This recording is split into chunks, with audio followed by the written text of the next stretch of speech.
Nani mwili wake hapa hauna alama ya chale hata moja? Nyosha mkono. Wow. Nyosha mkono, yaani wewe mwili wako hauna chale hata moja. Nyosha mkono. Wale ambao miili yetu ina chale, nyosha mkono, naanza na mimi.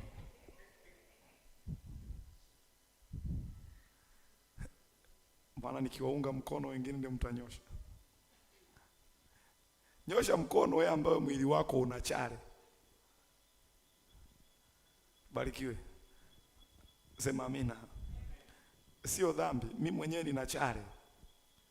Nilichanjwa chale nadhani nikiwa na miaka kama sikosei miwili au 1.5 mpaka 3 hapa. Nilichanja chale, sijui inapoelekea 4, maana nakukumbuka mpaka leo sehemu nilikwenda kuchanjiwa chale kwa huyo mganga. Nakukumbuka mpaka leo. Sema amina. Mganga mmoja alikuwa wakati huo wanamuita ni maarufu. Sehemu moja inaitwa Stamiko.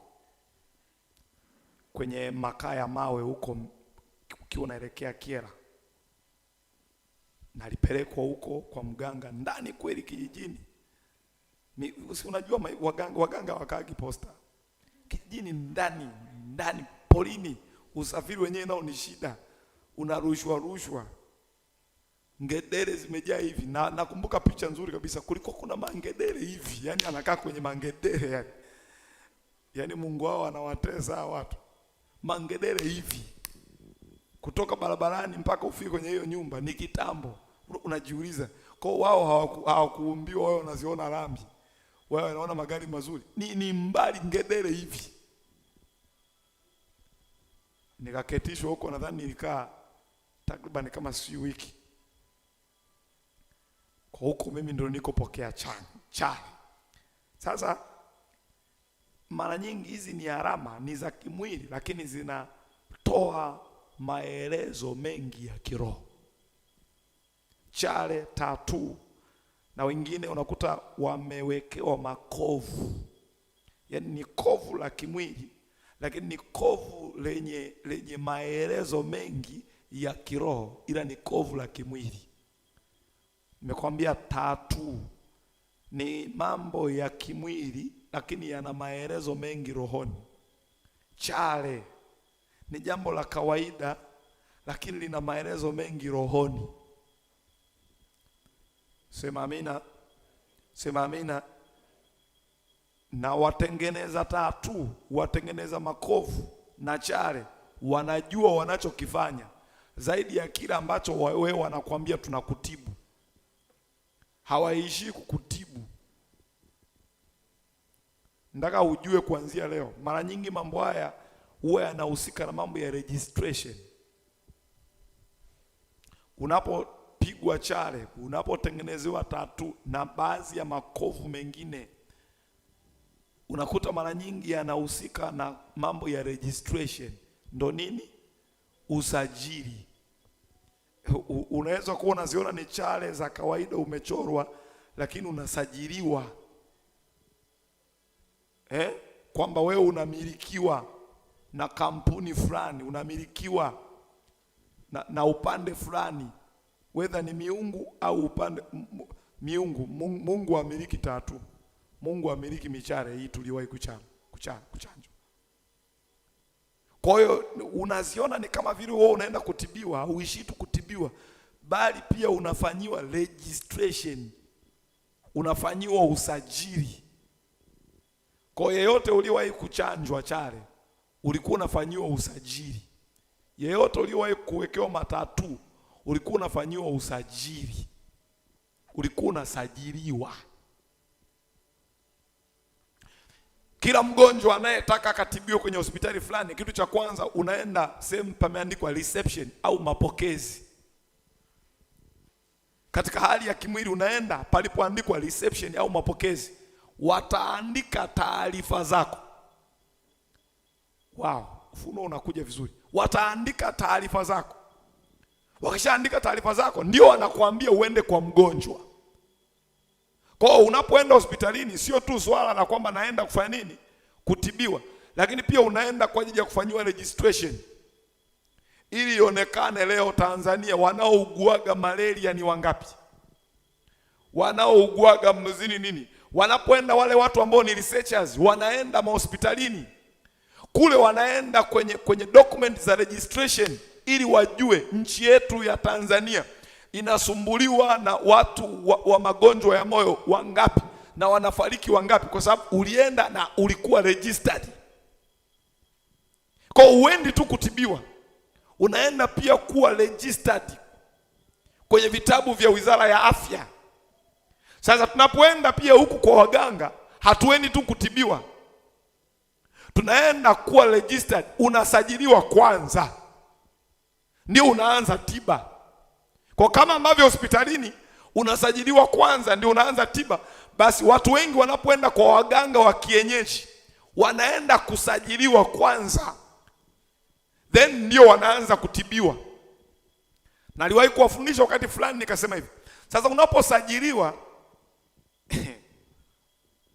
ufunuo unaenda vizuri huo. Angalia unapoenda kwenye mahospitalini, muda mwingine anakuuliza umewahi kutibiwa hapa? Umewahi kutibiwa hapa? Umewahi?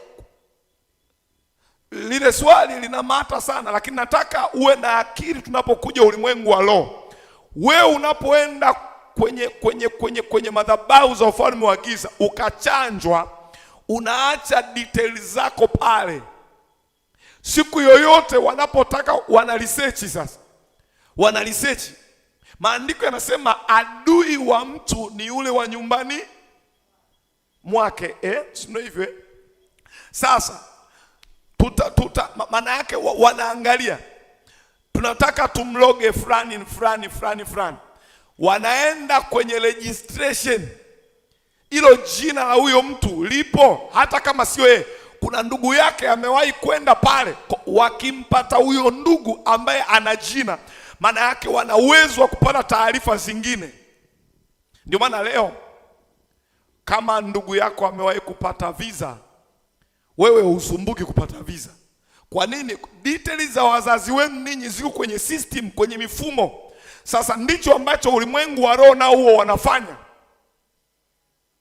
Mmoja kwenye familia anapoenda kwa waganga, ujue anaenda kutambulisha familia, anaenda kufanya registration ili watu wengine wanapotafutwa wapatikane kirahisi. Sasa moja ya njia ni pamoja na kuwaweka chale, kuwachanja chale. Chale tafsiri yake, mbali na kwamba mbona waliponipanga chale waliniwekea vidawa, sawa.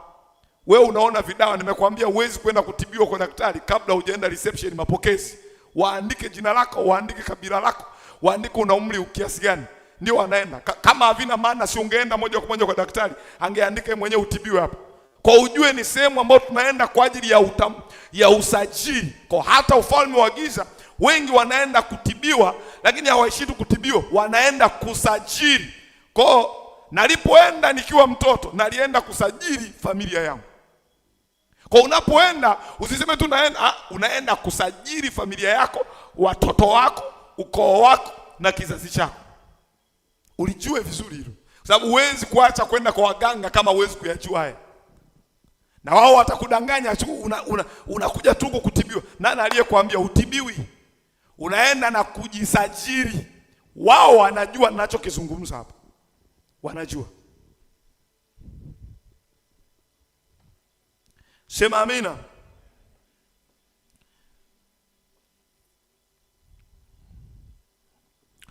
Sema amina. Sasa kitu kingine nimewambia hivi, mtu wa roho lazima una uwezo wa kucommunicate hata bila sauti, kama ambavyo nao wanaweza wakakommunicate, wakawasiliana na vitu hata bila sauti, kwa kuona vitu. Ndio maana kuna mahali wakishaona chale kwa mtu wanasema ni wa kwetu. Faster, ukiwa na chale ni moja ya utambulisho kama ni wa kwao. Ukiwa na nini? Na chale ni moja ya utambulisho kwamba ni wa kwetu. Usikatia hapa ukaishia kunisikiliza hapa, nisikilize yote mpaka mwisho.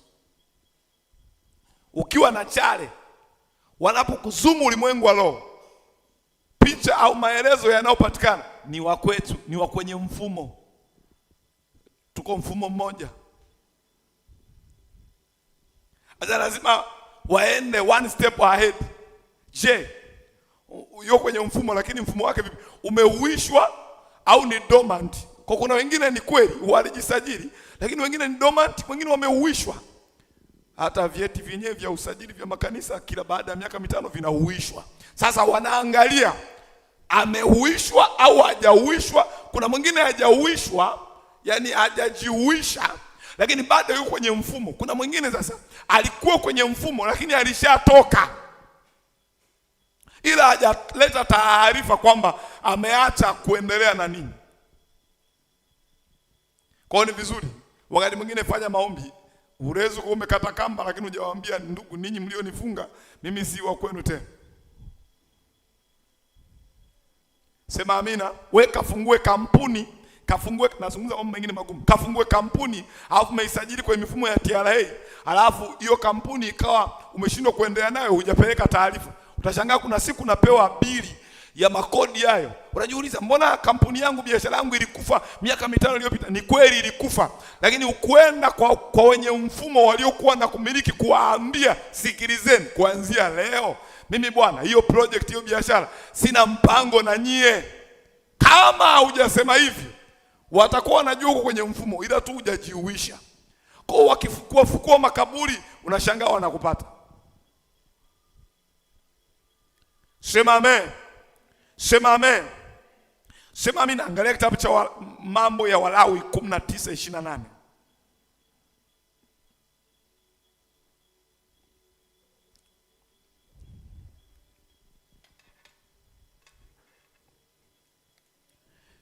Mambo ya Walawi 19:28. Hizi alama, sema amina, alama hizi ambazo ni za kimwili au za kiroho, mara nyingi zinahusika kuonesha huyu mtu anamilikiwa na nani. Hizo alama hizo mara nyingi huwa zinahusika kuonesha huyu mtu anamilikiwa na nani. Maana nakwambia kwamba mtu akiziona alama fulani anajua kabisa huyu anamilikiwa na mtu fulani. Sema amina. Sema amina. Sema amina. Na muda mwingine kuna wengine wanajiingiza kwenye mifumo pasipo wao kujua. Unaokashangaa tu kitoto tu kinapenda kuweka ishara fulani, hajui anachokifanya. Mwisho wa siku sasa, kama unaonekana wewe unapenda kuwa mshabiki wa huo umiliki wa huyo mmiliki, unaweza ukashangaa kuna wengine wamejiunga kwenye mifumo ya ufalme wa giza. Sio kwamba walienda, lakini walionesha kama vile wana mapenzi na huo ufalme. Mwingine anapenda tu vialama fulani.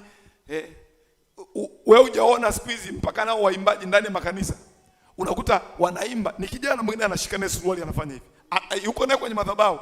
Sasa hajui hizo ishara zinawakilisha vitu gani. Nyie hamjaona kwenye madhabahu? Hamjaona? Vijana hamjaona?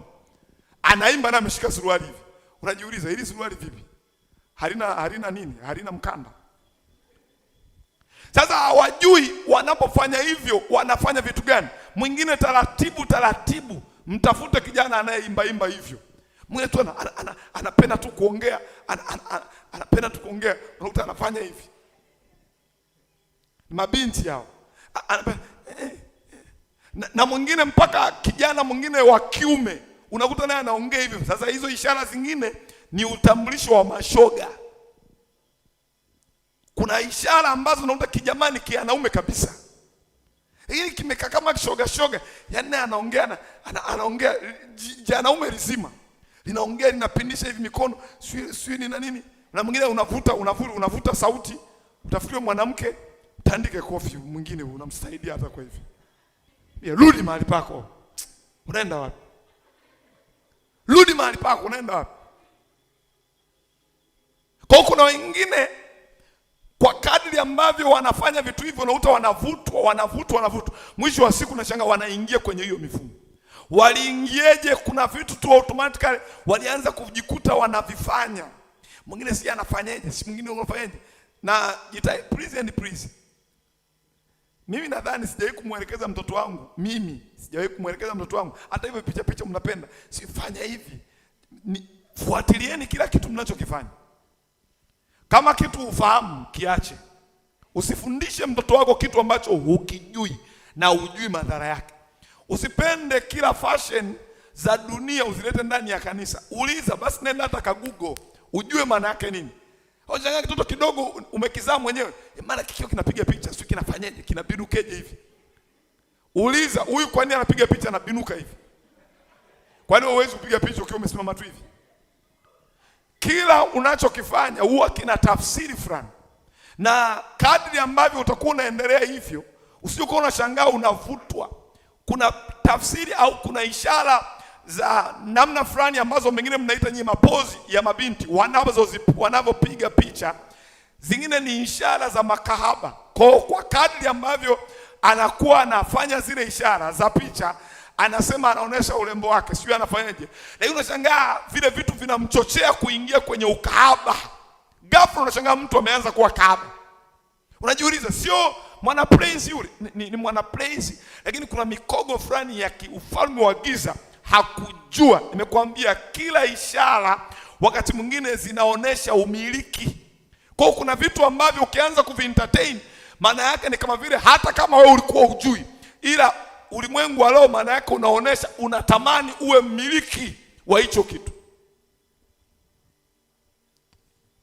Unavutwa. Na niwe kuambia wakati fulani, hata mavazi nao ni ishara, yanaonesha utambulisho. Nikasema hivi, mtu ambaye akivaa dela hapa, mwendo atakao tembea na akivaa suruali, miendo tofauti, ni mtu yule yule.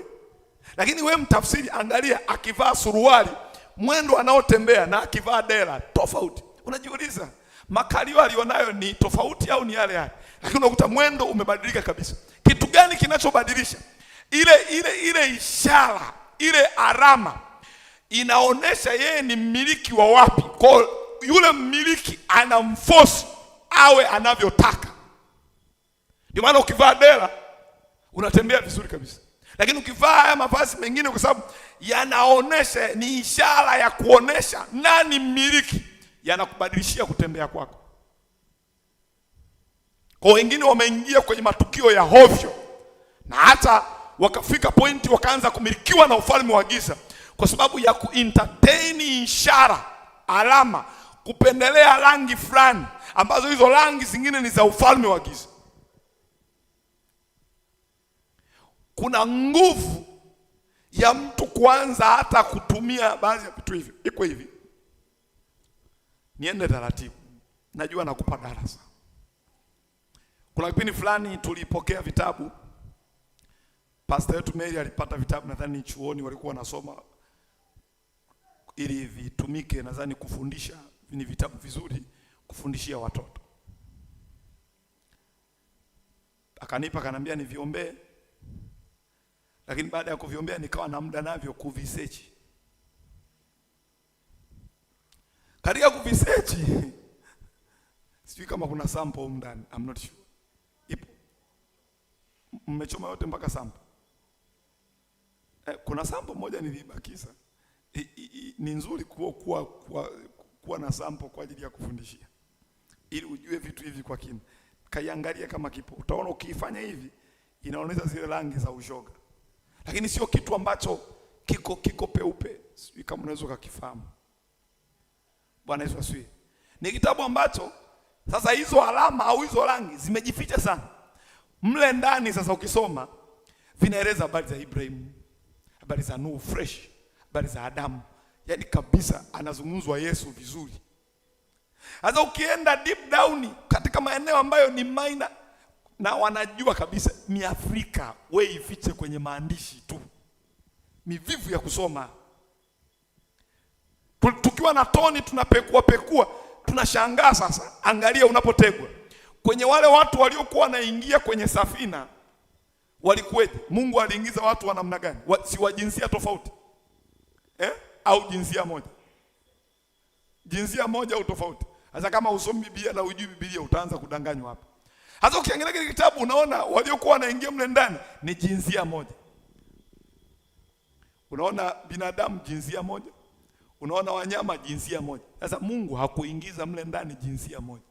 Kwa wao kwa hizo rangi na maeneo machache sana ambayo wewe huwezi kujua, wanajua huyu mtu anapokuwa anasoma maandishi yetu. Yesu alisema hivi, maneno niwaambia mimi ni roho tena ni uzima. Maana yake the moment unaendelea kusoma kile kitabu ambacho wao wamekinuizia, ndivyo ambavyo unavutwa. Kwa kuna mtu mwingine hapa anaweza asinielewe. Nimesema hivi, kuna vijana leo, kuna mishara wanapenda kuifanya. Unapo entertain kufanya hivyo, unavutwa kwenye mifumo yao.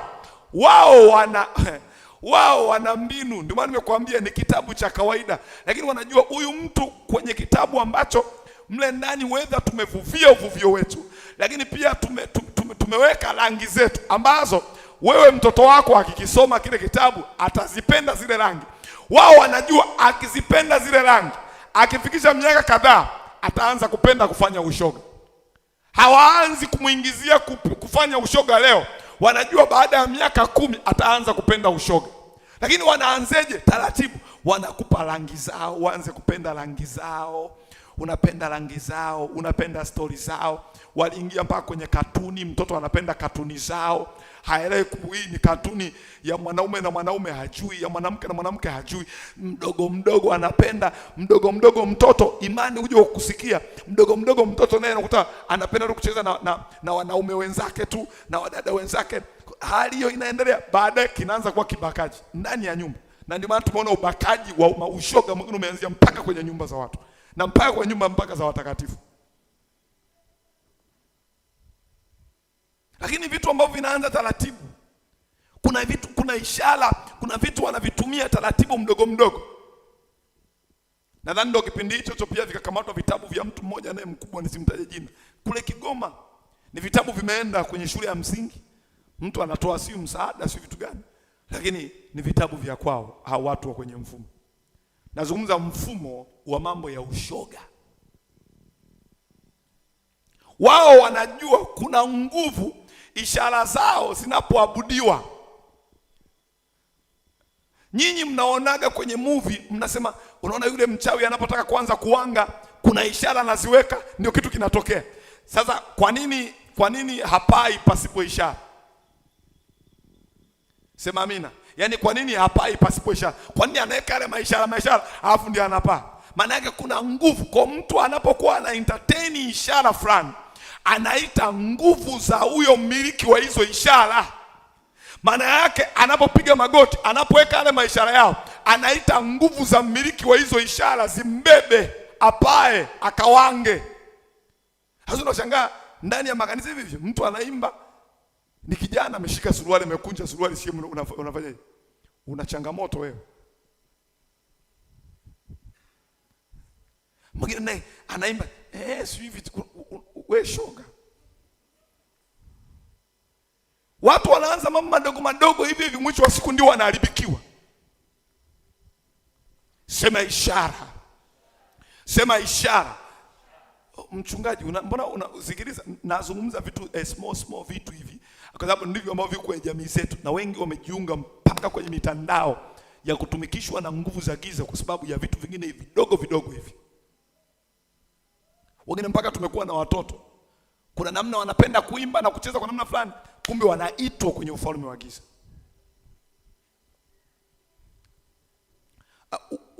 Ulisoma andiko? Twende kwenye maandiko.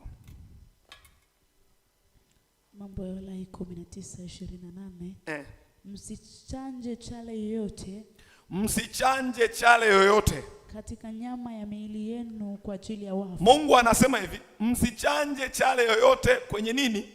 Miili yenu. Sasa mganga asikudanganye eti na kutibu. Mungu amesema hivi, usichanje chale yoyote kwenye mwili. Asikwambie na kutibu. Biblia imesema usichanje, wewe vipi? Sio unajua ananitibu, hakutibu. Biblia imesema usichanje chale yoyote kwenye mwili wako kwa ajili ya wafu. Kwa ajili ya wafu. Maana yake utaelewa, kumbe chale, sema chale. Chale. Sema chale, unapochanjwa ni ili uingizwe kwenye chama cha wafu. Mbona hiyo usemi amina? Unapochanjwa chale, soma vizuri msomaji, soma vizuri. Msichanje chale yoyote. Msichanjwe chale yoyote Katika nyama ya miili yenu. Katika nyama ya miili yenu. Kwa ajili ya wafu. Kwa ajili ya wafu. Maana yake mtu yoyote anayechanjwa chale ni ili awe connected na watu waliokufa, mizimu, roho zilizokufa. Msichanje chale. Maana yake unapochanja chale ujue kabisa pia unaingia kwenye uhatari wa kuja kufa kirahisi, kwa sababu wewe umeanza kupatanishwa na ukoo wa watu waliokufa. Umeanza kupatanishwa na ukoo wa watu walio nini? Waliokufa. Msichanje chale.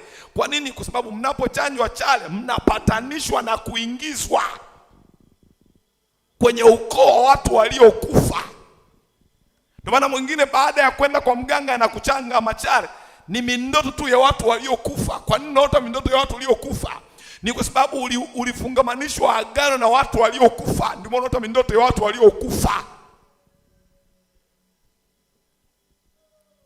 Ndio mganga amekudanganya. Iliyo mizimu si ndio inakusaidia. Mtu aliyekufa na kusaidiaje wewe uliye hai? Endelea. Wala msiandike alama miilini mwenu. Wala msiandike alama miilini mwenu. Maana yake usichore nini? Tatu.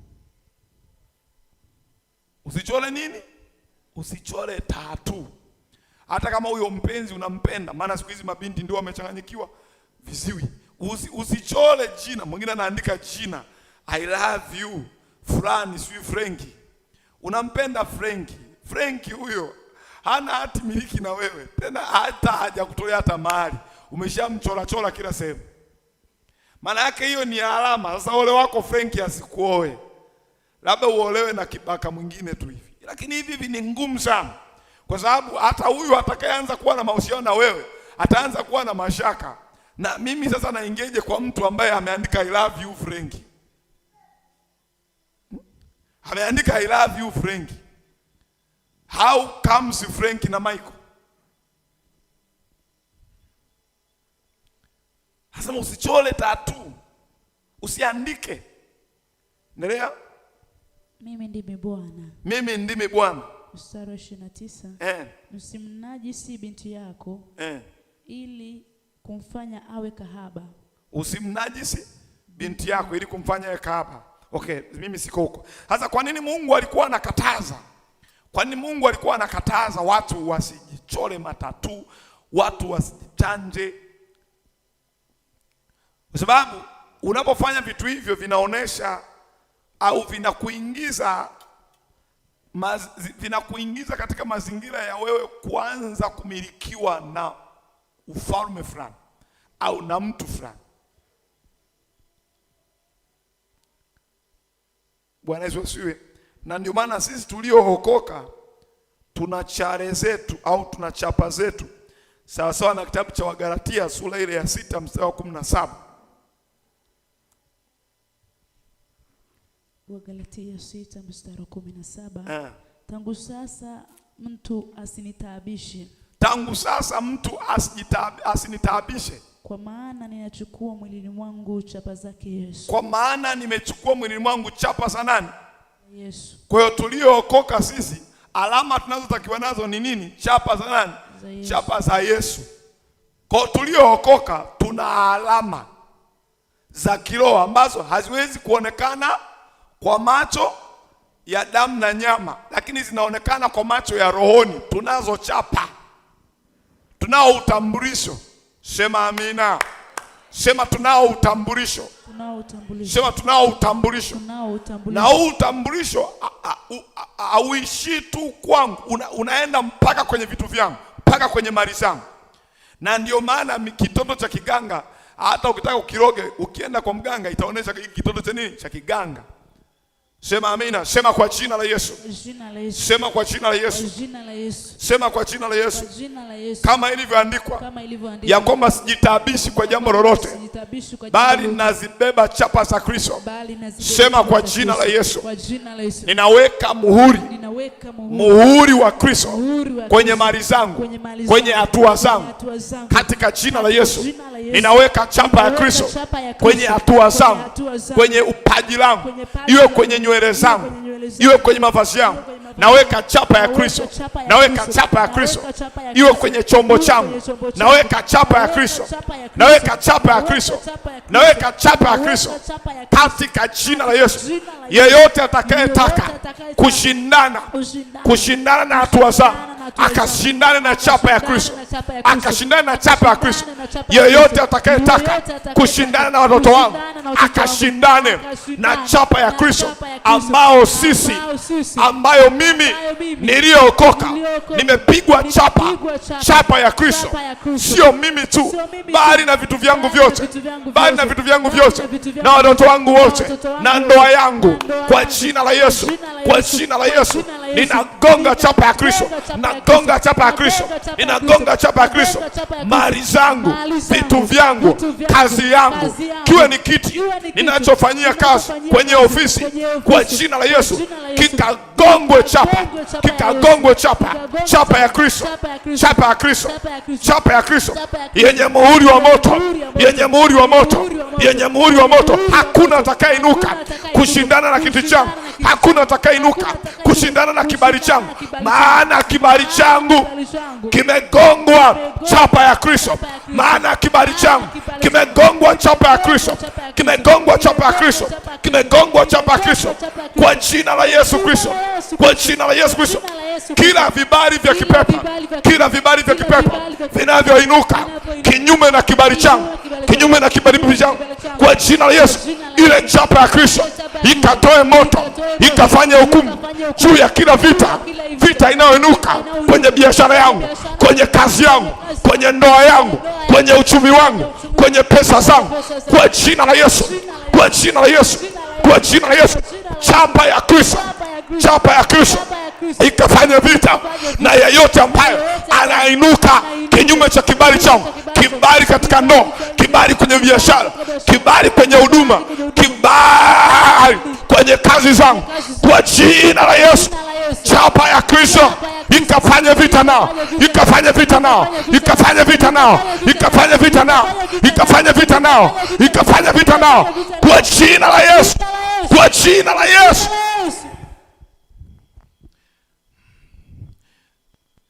Sema amin. Kuna mtu ananielewa vizuri? Unaomba vizuri kweli? Tunajifunza vitu ambavyo tunaviita ni prophetic subjects.